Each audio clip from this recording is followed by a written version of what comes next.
In a poor, mountainous village, there was a boy named Nam, who grew up surrounded by misty hills and the songs of forest birds every morning. His father was a farmer, and his mother sold vegetables in the market, walking miles every day under the sun and rain to earn a few coins to feed their only child.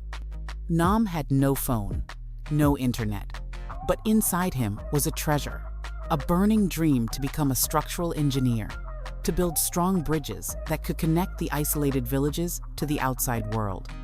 As a child, he had witnessed a neighbor's baby die because the only road was washed away by a flood, and they couldn't reach the hospital in time. That scene haunted him throughout his youth. During the day, Nam studied under a tin-roofed school. At night, he reviewed lessons by the dim light of a kerosene lamp, fanning mosquitoes with one hand. Many times, he fell asleep on his books, exhausted from a day working as a laborer, digging dirt, or carrying bricks. Some nights, he went to bed with an empty stomach, but kept reading because there was a test the next day.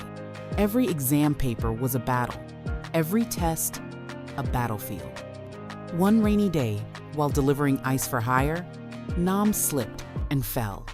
His knee was bleeding, and his shirt was soaked through.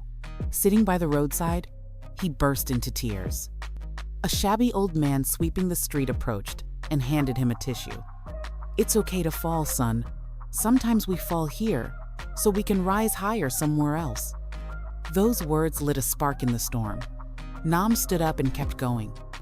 Eventually, he passed the university entrance exam with a full scholarship in civil engineering at a prestigious city university. But the challenges didn't stop there. In that bustling city, Nam was mocked for his rural accent and worn-out shoes. He was laughed at for being backward, and once spent hours alone in the library, while his classmates gathered at trendy cafes. Still, Nam quietly studied twice as hard. By day, he attended lectures. By night, he washed dishes. Some nights, he fell asleep in the dorm's restroom from sheer exhaustion. But never once did he think of giving up. Whenever fatigue hit him, he remembered the hopeful eyes of his parents back home. In his final year, Nam entered a national design competition for structures in extreme terrain. The challenge: build a bridge across a deep valley with limited budget. Nam worked for nearly 3 weeks straight, barely sleeping. His design, a cable-stayed bridge using recycled materials, outperformed over 300 entries nationwide and was selected for real-life construction in none other than his childhood village. On Inauguration Day, with drums beating and flags fluttering, villagers gathered in joy. A young mother grabbed Nam's hand, her eyes filled with tears. "Thanks to your bridge, my son was saved. Thank you from the bottom of my heart." Nam's parents stood silently, eyes glistening. And there, among the crowd, stood the old street sweeper.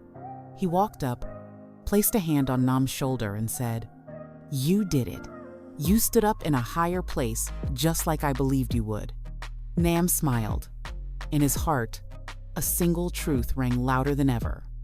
It's not the school you attend or the place you come from that defines success.